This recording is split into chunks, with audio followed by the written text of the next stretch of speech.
All right, welcome to Agent After Hours. I am here with Christy Daly. Christy, welcome. Hello. And today we're just talking a little bit about everything tech.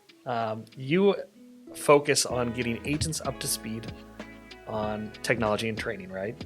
Correct. So what is and I'm interviewing you, and I'm sure you're going to interview me on a couple of these, but what is the biggest, question that you get on a regular basis regarding technology or platforms?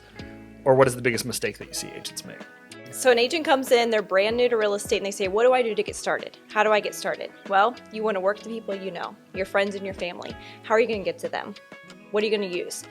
You can use a CRM. You can go back to the basics. You can use pen and paper. You can use Facebook, Instagram, Google. You just have to get yourself out there. You need to tell them, this is what I'm doing now. One of my favorite things I was told when I was brand new in real estate is my broker said, people always come up to me and say, hey, are you still selling real estate? And he'd say, are you still a doctor?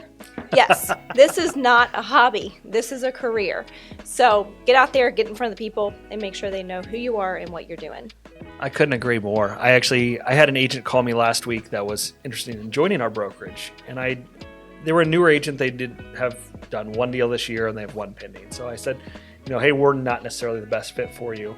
But let me hear a little bit about what you're doing in order to take your business, increase your business or get business at that point.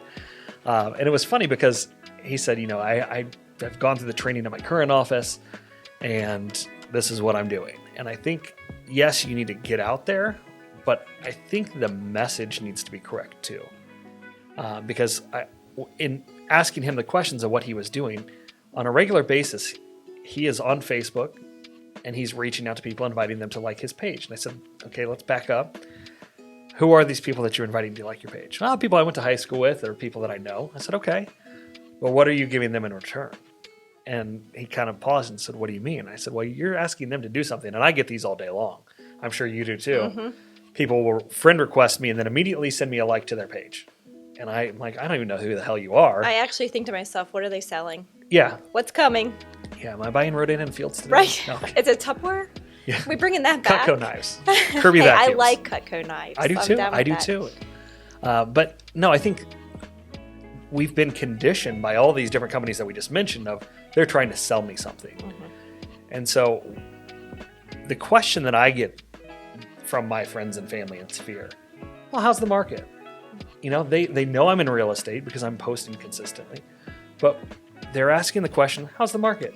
And so give them a market update. Don't sell them anything. I said on a regular basis, I would reach out to 5 people a day. 5 people. It doesn't seem like a lot, but that's 25 people a week. So by the time you do that throughout the year, that's 1,000 people, right? If you reach out to 1,000 people on a regular basis and just ask how they're doing, hey, just checking in, touching base, want to see if you have any real estate related questions. You're not trying to sell them anything. Oh, by the way, hey, if you get a chance, check out, I just did a market update. Would love to know if you need me to get more specific for your house. So I think the message is important in how you're approaching. Don't try to sell them something on day one. Nobody's wanting to buy anything. You have to get them to know, like, and trust you. So what does that message look like? And I think, certainly brand consistency, making sure that your message is clear and consistent and you're not coming off as salesy is the most important thing you can do. And I think going along with that, once you get a few of those sales under your belt, once you convince a few of those people that you're actually not out to steal anything from them, reviews. Our generation, I don't buy a single thing without reading a review. I go into the car dealership and I already know what I'm buying. You're not selling me anything. That's the one I want. I'm walking out with it. I don't go into Verizon and buy my new phone. I do it online. You don't have to tell me what it does. I already know. So you still bought the wrong one. She uses an Android. Getting out, having people speak on your behalf, do a good job, and they are thrilled to give you a review. Put those on Google. Put those on your social media. It's an easy touch. It's something that somebody is happy to do for you, but it carries so much weight. Oh my gosh. I mean, it used to be a Consumer Reports culture, right? And those were the nerds that read Consumer Reports like me and my dad, but I still do. I got to buy a washing machine today, so. There you go. But we've been very conditioned by Amazon based on reviews. I don't buy a single thing off Amazon, and the average consumer trusts those reviews I think it was like 70% of people trust those reviews like it was given to them by a family member. So that online culture of, hey, it's the social proof of what we do.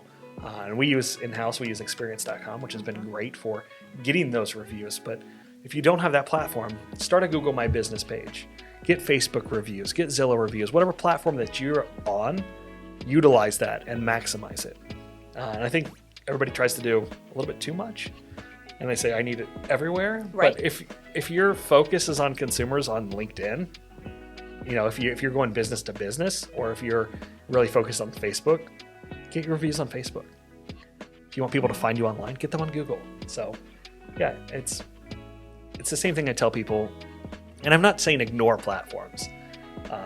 I think we've, again, been conditioned that TikTok is, and the last stats I saw said like 70% of agents didn't think TikTok was a relevant platform for real estate. Well, guess what? I just interviewed an agent, Dante, last week that just sold a house from TikTok. You know why? Because nobody else is doing it. Right. So get on there and start documenting what you do.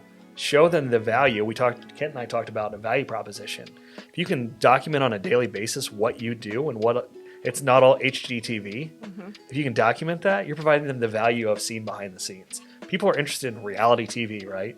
Show them the crap that we deal with. Right. And there's a lot of it. There's a lot of material there. And I'm not saying ignore platforms, because I think everybody has their niche, right? TikTok's not necessarily my thing. I absorb hours of content per week on there because I go down the rabbit hole of scrolling through videos. I'm not an Instagram guy. I maybe spend 15 minutes a day on there, if that, maybe 5. Facebook's my thing. Mm-hmm. I'm on there. I'm interacting with people. So do what you're comfortable with. It's, kind of like doing video. It's hard, right? Yes. It takes some time. But once you start digging in and you start realizing the value of consistency and what you're honing in what your message is, I think it's going to pay dividends for years, because that content, the video we're doing right now, is going to be on the internet forever. Oh, good. That's fabulous. But in relation to the consistency in your market, like whatever that outlet is, social media or billboards or buses or whatever it is that where you want to spend your dollars, make sure that your brand, your name, your logo, all of that is consistent. Why are you going to spend $1,000 to ride around on a bus and have a yellow logo there, and then you're going to go over to the shopping center and put an ad on the cart, but you're into pink that day, and they'll know who I am because my picture's on it. They can't remember who you are unless you're some kind of a superstar. They're not going to remember you from your picture. They're going to remember your logo, your name, your brand. You are a brand. Oh, 100%. I think, we're obviously RE/MAX. I think RE/MAX has done the best job of red over white over blue with the balloon. Everybody knows what that balloon means. So I encourage you to become more consistent on your branding. But also think about when you said something that really triggered, be diligent about what you're spending your money on. I just saw a thing from John Cheplek that really, this resonated with this conversation, and it was, stop spending money for your ego and start spending it based on your bottom line. There's a lot of agents, and this is not just real estate, this is everywhere. Mm-hmm. People are spending money on their ego as opposed to the results.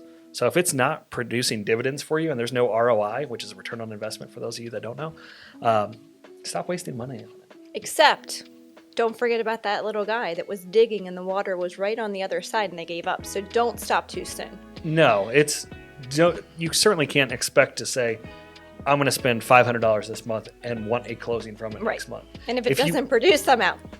If you find that lead source, please tell me, because I will spend way more than $500.